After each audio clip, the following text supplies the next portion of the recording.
Channel पे। दोस्तों, इस वीडियो में हम सामान्य विज्ञान से रिलेटेड इम्पोर्टेंट 20 क्वेश्चन डिटेल में डिस्कशन करेंगे।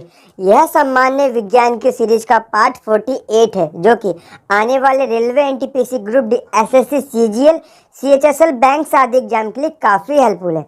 यह क्वेश्चन विभिन्न प्रतियोगी परीक्षाओं में बार बार पूछे जाते तथा बार बार रिपीट होते। सारे क्वेश्चन इंपॉर्टेंट है, इसलिए वीडियो अंत से जरूर देखिए। आइए स्टार्ट करते। प्रश्न नंबर 1, पुरुषों के सेक्स हार्मोन को कहते हैं।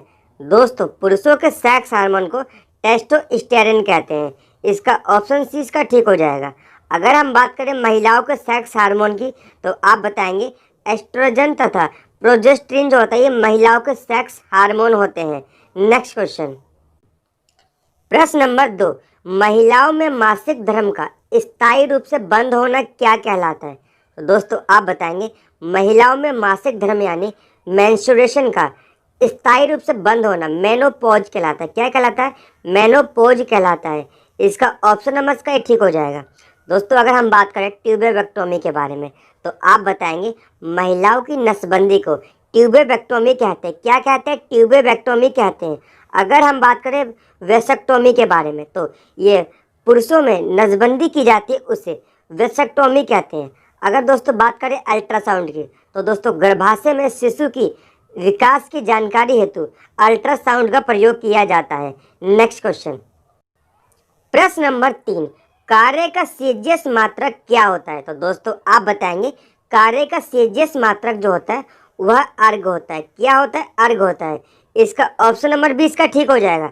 अगर दोस्तों आपसे पूछ लिया कार्य का एसआई मात्रक क्या होता है, तो आप बताएंगे कार्य का एसआई मात्रक जूल होता है। क्या होता है? जूल होता है। दोस्तों, बात करते हैं सीजियस मात्रक के बारे में।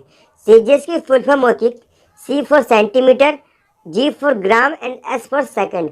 दोस्तों, सीजियस मात्रक में लंबाई जो होती है सेंटीमीटर में मापी जाती है, जबकि द्रव्यमान जो होता है किलोग्राम में मापा जाता है, और जो समय होता है वो सेकंड में मापा जाता है। दोस्तों, 1 जूल में कितने अर्घ होते हैं, तो आप बताएंगे 1 जूल में 10 की पावर 7 अर्घ होता है। कितना होता है?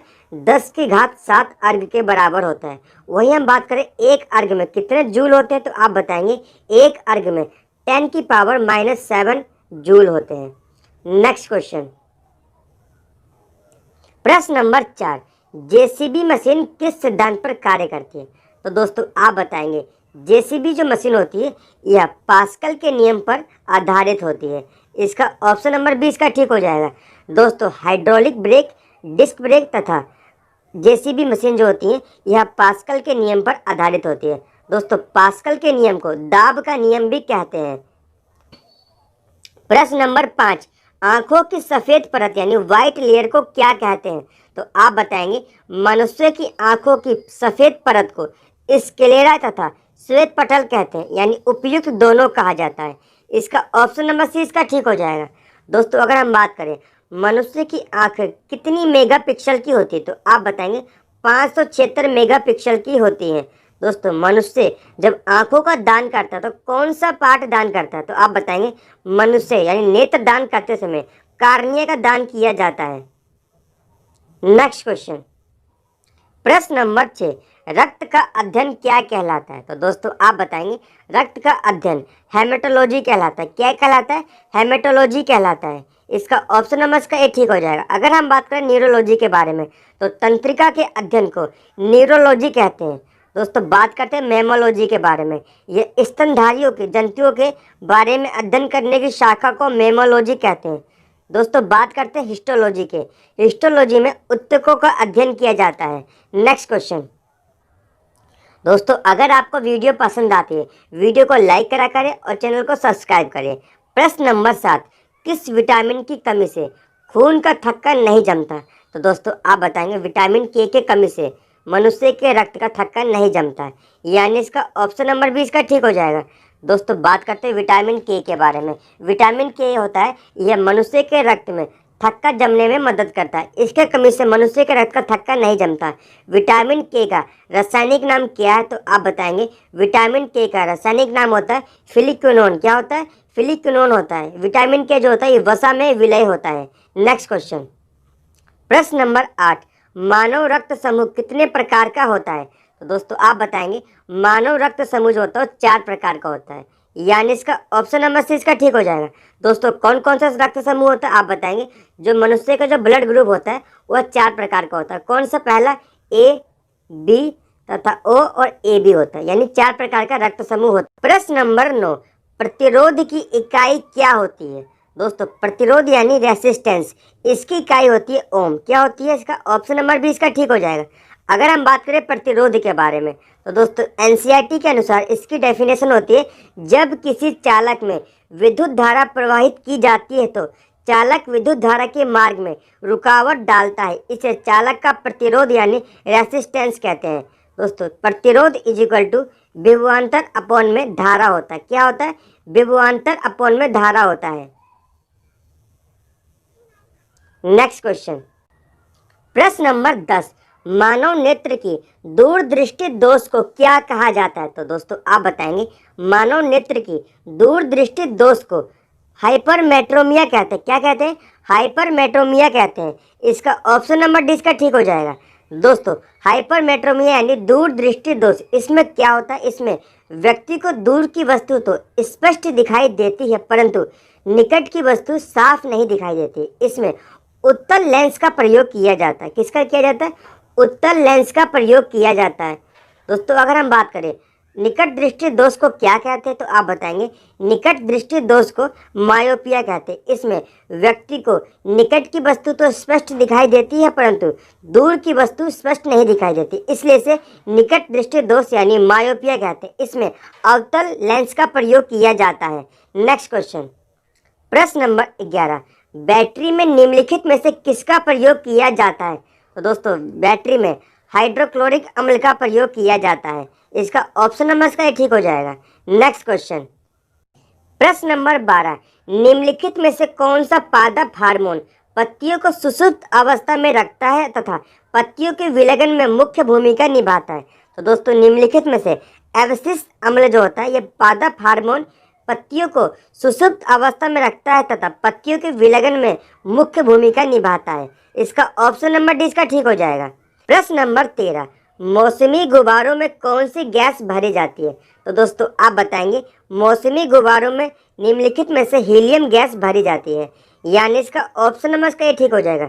दोस्तों आप बताएंगे कि गुब्बारों में हाइड्रोजन गैस क्यों नहीं भरी जाती? इसका जवाब आप सभी को कमेंट सेक्शन में बताना होगा। नेक्स्ट क्वेश्चन, प्रश्न नंबर 14, 12 डिग्री सेल्सियस पर जल की भौतिक अवस्था क्या होती है? तो दोस्तों 12 डिग्री सेल्सियस पर जल की भौतिक अवस्था जो होती है वह द्रव अवस्था में होती है, यानी इसका ऑप्शन नंबर भी इसका ठीक हो जाएगा। दोस्तों जो जल होता है वो 0 डिग्री सेल्सियस पर ठोस अवस्था में परिवर्तित हो जाता है और 100 डिग्री सेल्सियस पर ये वाष्प यानी गैस अवस्था में परिवर्तित हो जाता है। नेक्स्ट क्वेश्चन, प्रश्न नंबर 15, एक तत्व का परमाणु क्रमांक 17 है तो यह क्या होगा? दोस्तों अगर एक तत्व का परमाणु क्रमांक 17 है तो यह एक हैलोजन गैस होगी। क्या होगी? एक हैलोजन गैस होगी। इसका ऑप्शन नंबर डी इसका ठीक हो जाएगा। दोस्तों परमाणु क्रमांक 17 क्लोरीन का होता है। किसका होता है? क्लोरीन का होता है। इसका ऑप्शन नंबर डी इसका ठीक हो जाएगा। दोस्तों क्लोरीन को Cl के रूप में डिनोट किया जाता है। यह सामान्य ताप व दाब पर क्लोरीन Cl2 यानी गैस के रूप में पाई जाती है। ये आवर्त सारणी 17 समूह का सदस्य है। दोस्तों ये एक हैलोजन गैस होती है। नेक्स्ट क्वेश्चन, प्रश्न नंबर 16, प्रोटीन की फैक्ट्री किसे कहा जाता है? तो आप बताएंगे प्रोटीन की फैक्ट्री राइबोसोम को कहते हैं। किसे कहते हैं? राइबोसोम को कहते हैं। राइबोसोम की खोज 1955 में पैलेट महोदय ने की थी। किसने की थी? पैलेट महोदय ने 1955 में राइबोसोम की खोज की थी। राइबोसोम जो होते हैं ये आरएनए तथा प्रोटीन के बने होते हैं। किसके बने होते हैं? आरएनए तथा प्रोटीन के बने होते हैं। इनका मुख्य कार्य क्या है? आप बताएंगे राइबोसोम का मुख्य कार्य प्रोटीन का संश्लेषण करना, इसलिए इन्हें प्रोटीन की फैक्ट्री कहते हैं। नेक्स्ट क्वेश्चन, नंबर 17, वर्तमान में भारत का परमाणु ऊर्जा कार्यक्रम किस चरण में है? तो दोस्तों आप बताएंगे वर्तमान में भारत का परमाणु ऊर्जा कार्यक्रम दूसरे चरण में है। इसका ऑप्शन नंबर 20 का ठीक हो जाएगा। दोस्तों वर्तमान में भारत का परमाणु ऊर्जा कार्यक्रम दूसरे चरण में है और थोरियम के उपयोग करके तीसरे चरण के लिए प्रयास चल रहा है। दूसरे चरण में किसका प्रयोग किया जाता है? आप बताएंगे वर्तमान में दूसरे चरण में भारत का परमाणु कार्यक्रम है और दूसरे चरण में ईंधन के रूप में प्लूटोनियम का प्रयोग किया जाता है। नेक्स्ट क्वेश्चन, प्रश्न नंबर 18, ऑप्टिकल फाइबर बना होता है। दोस्तों ऑप्टिकल फाइबर किसका बना होता है आप बताएंगे? सिलिका का बना होता है। इसका ऑप्शन नंबर सी इसका ठीक हो जाएगा। दोस्तों ऑप्टिकल फाइबर का आविष्कार किसने किया था? आप सभी इसका जवाब कमेंट सेक्शन में बताएंगे। ऑप्टिकल फाइबर पूर्ण आंतरिक परावर्तन के सिद्धांत पर कार्य करता है। ये ऑप्टिकल फाइबर जो होता है यह सिलिका का बना होता है, जो कि बालू और रेत का बना होता है, सिलिका। नेक्स्ट क्वेश्चन, प्रश्न नंबर 19, पृथ्वी के संदर्भ में बाहरी अंतरिक्ष की शुरुआत सामान्यतः मानी जाती है। तो दोस्तों आप बताएंगे पृथ्वी के संदर्भ में बाहरी अंतरिक्ष की शुरुआत जो होती है वह 1000 किलोमीटर की ऊंचाई के बाद मानी जाती है, यानी इसका ऑप्शन नंबर 20 का ठीक हो जाएगा। दोस्तों अंतरिक्ष की शुरुआत पृथ्वी के वायुमंडल के बाद मानी जाती है, जो कि 1000 किलोमीटर की ऊंचाई के बाद माना जाता है। नेक्स्ट क्वेश्चन, दोस्तों आज की वीडियो का अंतिम प्रश्न, प्रश्न नंबर 20, नाभिकीय रिएक्टर के निर्माण में निम्नलिखित तत्वों में से कौन सा अनिवार्य है? तो दोस्तों नाभिकीय रिएक्टर के निर्माण में निम्नलिखित में से जर्मेनियम जो होता है ये अनिवार्य तत्व होता है। इसका ऑप्शन नंबर डी इसका ठीक हो जाएगा। दोस्तों बात करते हैं नाभिकीय रिएक्टर तथा नाभिकीय बम जो होता है ये समान सिद्धांत पर कार्य करते हैं।